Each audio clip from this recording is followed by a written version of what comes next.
Cet homme est né en 1809. En 1816, à 7 ans, forcé à travailler parce qu'on est en train d'expulser sa famille. En 1818, il perd sa mère. En 1828, il perd sa sœur. En 1831, il lance son premier business et il fait faillite. En 1832, il se présente aux élections législatives. Il perd.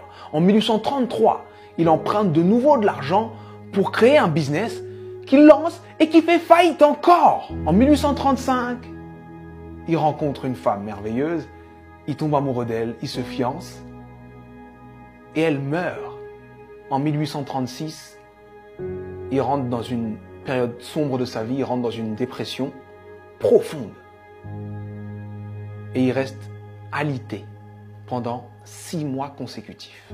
Mais il se relève. Il se relève et cette même année, 1836, il se représente aux élections législatives et il perd de nouveau. En 1840, il se présente pour être électeur. Il perd. Et en 1842, il rencontre la femme avec qui il va finir sa vie, sa femme. Il tombe amoureux, il se fiance, il se marie et elle lui donne 4 enfants.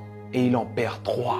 En 1843, il se présente au Congrès et il perd. En 1845, il se présente de nouveau au Congrès et il perd de nouveau. En 1850, son fils meurt.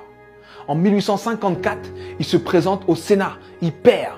En 1956, il se présente pour être vice-président. Il n'a même pas 100 voix. En 1958, il se présente de nouveau au Sénat et il perd de nouveau. Et en 1960, Abraham Lincoln est élu président des États-Unis d'Amérique. Et il fait 2 mandats exceptionnels qui font de lui l'un des présidents les plus respectés et les plus impactants de l'histoire des États-Unis. C'était important que je te raconte cette histoire. C'était important que je te raconte cette histoire parce que on voit le héros, mais on ne voit pas les coulisses de la réussite. Il faut que tu acceptes les coulisses de ta réussite.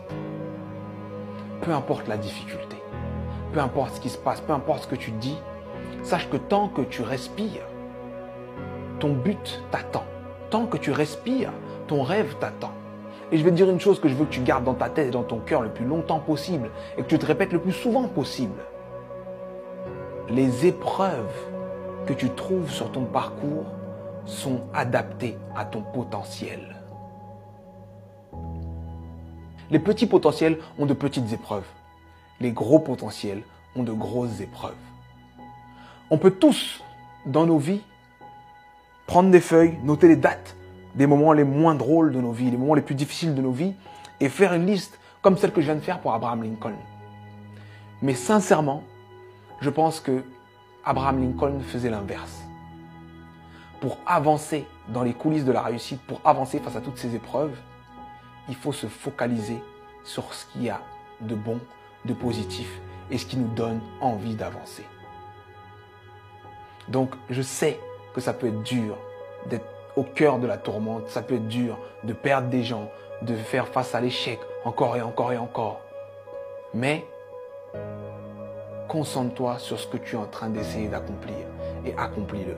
Et je peux te garantir que parce que tu es passé par là, tu as changé l'ampleur, le sens et le goût de ta réussite. Alors traverse ces épreuves. Elles sont adaptées à ton potentiel, elles sont là pour te faire grandir. C'était Sudei, j'espère que cette vidéo t'a plu et si elle t'a plu, partage-la. Merci.